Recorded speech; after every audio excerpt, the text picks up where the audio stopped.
Bonjour, voici maintenant la suite du cours sur les lois normales. Je vais maintenant vous donner les propriétés principales et puis une propriété qu'on appelle l'intervalle de fluctuation de sigma. Alors d'abord les propriétés.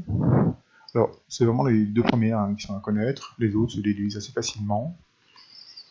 D'abord il faut savoir que donc l'air sous la courbe de la fonction de densité, donc cette fameuse courbe en cloche, donc l'air sous la courbe est égal à 1. Deuxième chose, la courbe est symétrique par rapport à la droite d'équation x égale à mu. Ça, on l'avait déjà vu. Donc là, par exemple, si on prend la courbe rouge, on a mu égale à 70. Donc la courbe est symétrique par rapport à la droite d'équation x égale à 70. Et ainsi de suite. Alors, le 3 se déduit des deux précédents.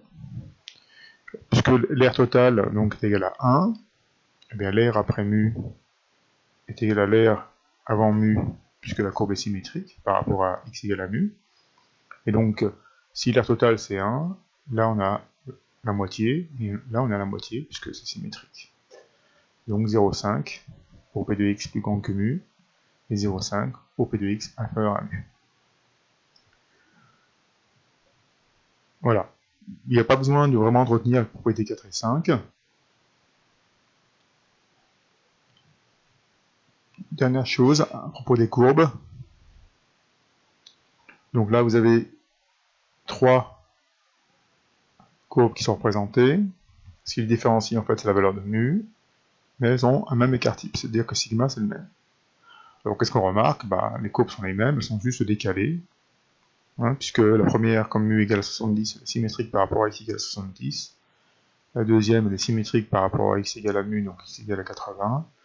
Et la dernière, donc par rapport à x égale à 90. Voilà. Alors là, vous avez des courbes donc, qui ont la même espérance, donc le même mu qui est ici 80. Par contre, ce qui les différencie, c'est la valeur de sigma.